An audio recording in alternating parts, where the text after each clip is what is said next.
So I'm going to talk about Jupiter in Taurus today.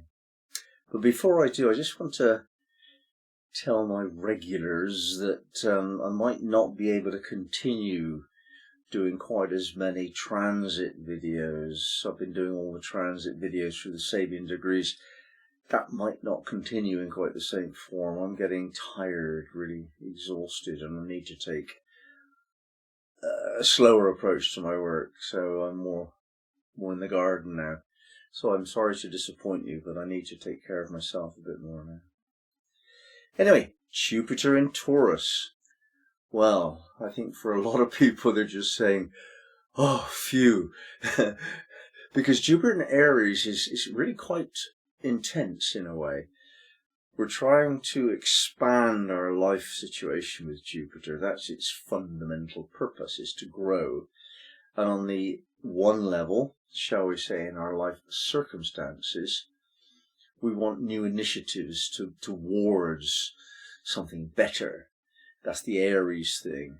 And I'm going to take the initiative. I'm going to do what I want to do. I'm going to overcome obstacles. I'm going to be assertive, aggressive as necessary. Jupiter in Aries is quite forceful. I did a workshop a long time ago on a camp where we got all the various people together, and I was with the Jupiter in Aries group. I have Jupiter in Aries, of course, and we found each other arrogant and aggressive and pushy, and it was an unpleasant experience to be with other ones. Well, that year that's just passed is going to be replaced now by a different style of moving forward.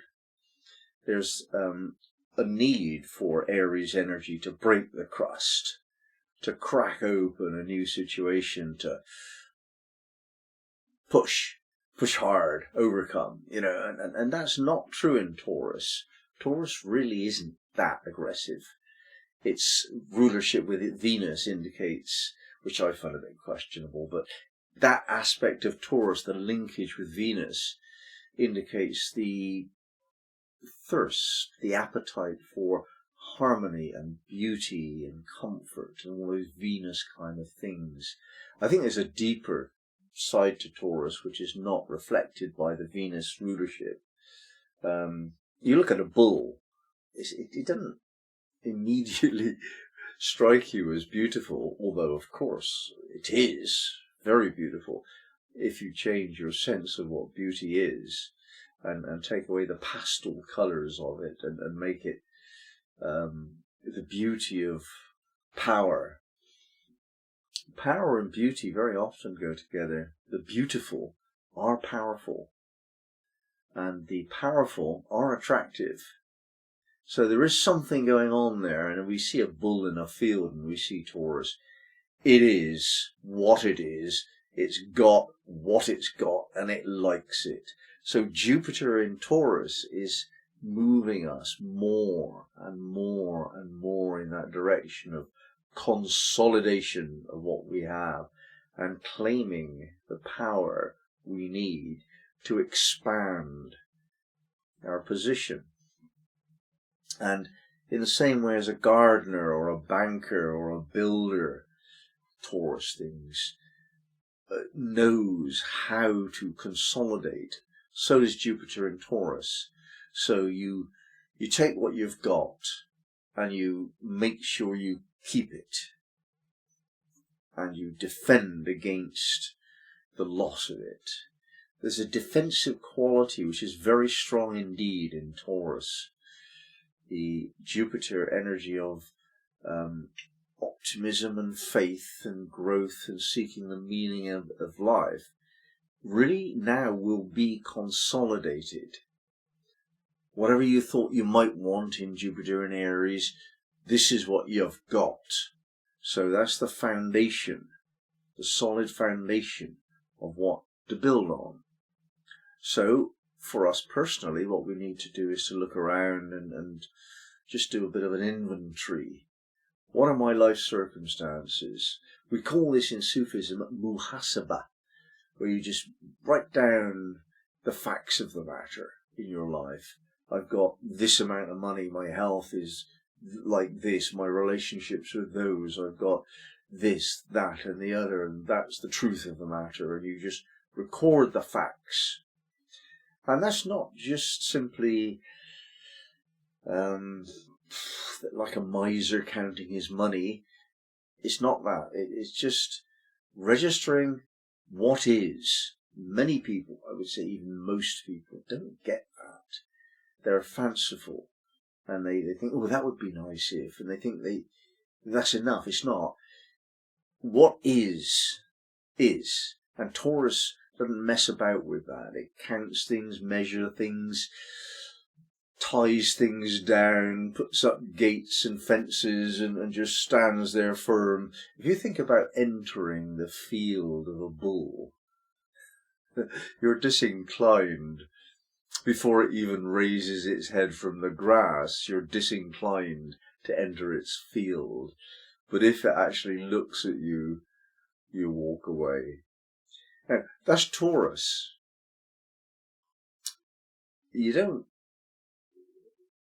risk very much with Taurus. You claim things, you hold on to them. So Jupiter in Taurus is expanding your claim based on very firm principles, and that which you can defend, you do defend.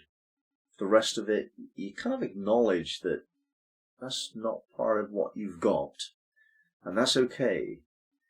You can build on what is firm, and that's our challenge, I think, is just to do a personal inventory, check out what is firm in your life and what is fantasy, what is ambition, speculation, projecting your power into the future. What was all of that about over the last year? And what did it do? What are the results of that last year? When you were more pushy, what have you got from that? And just be clear, not to include anything which isn't really yours.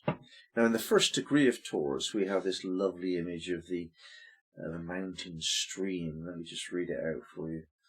A clear mountain stream, Taurus 1. Authentic self-expression. Moving out of the realm of potentiality and into the world of form, we soon become an admixture of the very many impressions that impact upon us. Yet the very first condition is that of purity. We are what we are in essence and in innocence, nothing more than the distillation seed of what has gone before. There's a lot of spontaneous authenticity implied here. Who we are is what we are, and if you haven't learned that from your Taurus friends yet, have another look. The Taurus people that I've met, they are what they are, and it's very, very difficult to persuade them to be different. It's certainly not possible to force them to be different. They like to be what they are. So authenticity is a Taurus quality, and spontaneity in that. It's just an arising out of authenticity. If you're real and you know that you are, then you just be who you are without much thought for whether people like it that way, whether people want you to be different. It doesn't matter. It's just like water off a duck's back trying to get a Taurus to be anything different. So Jupiter's there, and like, let's have more of that. Let's all be a little bit more so, more authentic, make more claims about who we are. Nothing really more than that. Being who you are is enough to get what you want. And it is taught. Jupiter in Taurus is all about enjoyment of what you want, enjoyment of abundance, the tangible material pleasures in life. And I think that's fairly good, that's valid, but there is more. There's a spiritual principle associated with Taurus which aligns with Buddhism, strangely. Strange because we don't associate Buddhism with abundance and so on. We associate it with being careful about your desires and your desire nature. But here we have a very clear message underlined by the celebration within Buddhism of Wesak, which is a festival of the full moon in Taurus. And some years there are 2 full moons in Taurus every 19 years, and they celebrate Wesak for a month. And this is because this is the time of Buddha's enlightenment. And Buddha represents the metaphor that we need to understand. And I think it's a very good metaphor for Jupiter in Taurus. And that's because it's all about being who you are and knowing that that will give rise to abundance, which is there for us to enjoy. So this period of Jupiter in Taurus goes on for the next year, and this is a time of consolidation and steady growth, like a bank. You don't expect to make risky investments. You make solid investments that will certainly be secure, and eventually your wealth will grow, and that wealth kind of applies on the spiritual level as well.